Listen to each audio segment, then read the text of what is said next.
ठाकुर जी लौट कर आ रहे हैं, इसके लिए सारे हम लोग खुशी हैं। और इसमें आप ये चुनाव वाली जो बात है सो आज करना तो ठीक नहीं है, लेकिन चलिए, तो आप जो पूछ रहे हैं तो चुनाव तो लड़ना है। चुनाव लड़ेंगे? हाँ, सिवान में लड़ना है। सिवान से लड़ना है या महाराजगंज से? सिवान से लड़ना है। सिवान में विकास नहीं हुआ है। सिवान के सांसद महोदय ने टिकट किस पार्टी से? ये हम अपने पार्टी से लड़ेंगे। और किस पार्टी से लड़ेंगे? हम जिस पार्टी में है उस पार्टी से चुनाव लड़ेंगे। बीजेपी से? जी जी बिल्कुल, जिस पार्टी में उस पार्टी से चुनाव लड़ेंगे। यानी पार्टियों पर किसी को टिकट नहीं देगी?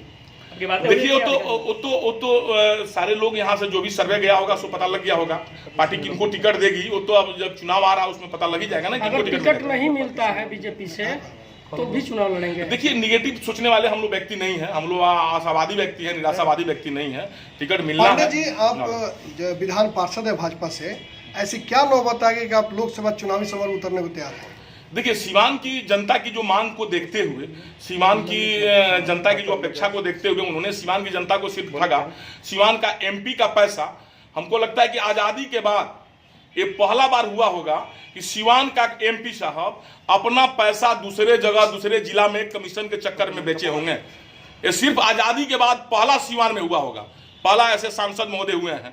और वो भी सिर्फ झूठ बोल करके लोगों को सिर्फ गुमराह करते हैं, बार बार सिर्फ लोगों को गुमराह कर रहे हैं। उन्होंने कोई विकास नहीं किया। वो कहते हैं कि मात्र हमने 10 लाख रुपया बाहर दिया है। अगर आप मीडिया के मार्फत से हम उनसे पूछना चाहते हैं, अगर वो 10 लाख दिए होंगे, ये आज ITR से मंगा लिया जाए, कल हम राजनीति छोड़ देंगे, वो भी राजनीति छोड़ देंगे अगर उनमें थोड़ा हिम्मत है तो। अगर 10 लाख से अधिक पैसा दिए होंगे तो कल से राजनीति छोड़ देंगे। अगर 10 लाख से कम दिए होंगे, 10 लाख दिए होंगे तो हम राजनीति छोड़ देंगे। वो झूठ क्यों बोलते हैं मीडिया लोगों के सामने? वो तो योजना आयोग में उनका पूरा लिखित गया होगा ना कितना रुपया उन्होंने दिया है बाहर। वो झूठों लोगों को गुमराह करते रहते हैं। तो ये आज़ादी के बाद पहला ऐसा सांसद हुए हैं सीवान में कि जो अपना फंड कमीशन के चक्कर में दूसरे जिला में बेचे हुए हैं। लेकिन उनका तो सीधे तौर पर यह कहना है कि जिले में उन्होंने विकास की गंगा बहा दी है।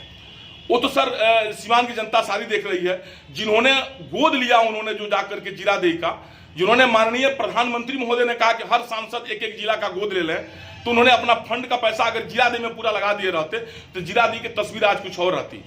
जीरादेई का आप जाकर स्वयं देख लीजिए कि उनका गोद लिया हुआ गांव के क्या स्थिति है, वो विकास क्या करेंगे। बीजेपी का एक आरोप है कि जब बीजेपी ने आपको निष्कासित कर दिया उसके बाद पार्टी एक्सेप्ट ही नहीं की। क्या कहना है आपको? क्या निष्कासित? अभी आप सुने होंगे, कुछ दिन पहले ही सुने होंगे कि ओम प्रकाश यादव जी बोले होंगे आप लोगों से कि वो हमारे पार्टी के MP MLC नहीं है।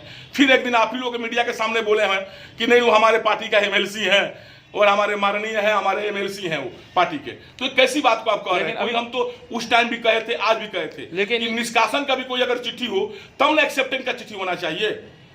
पहले तो कोई ना निष्कासन का चिट्ठी है ना एक्सेप्टेंस का चिट्ठी है। हम पार्टी में तभी भी थे। जिला अध्यक्ष भी कहते हैं, बीजेपी के जो जिला अध्यक्ष हैं मनोज सिंह, वो भी कहते हैं कि वो पार्टी में नहीं है, निकाल दिए गए।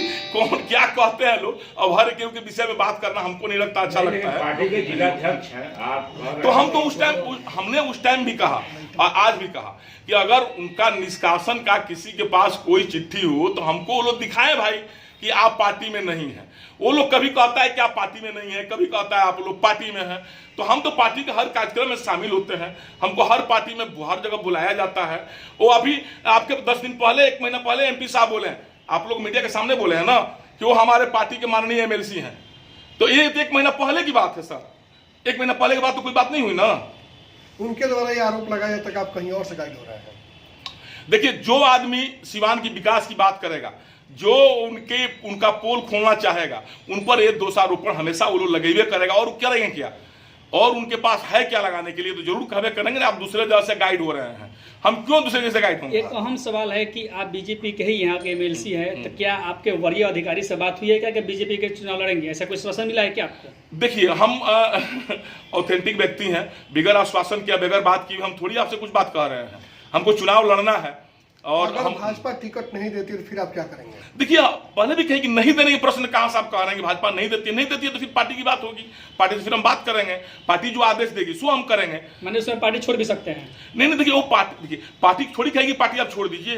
पार्टी हमसे जो कहेगी हम पार्टी से चलता है।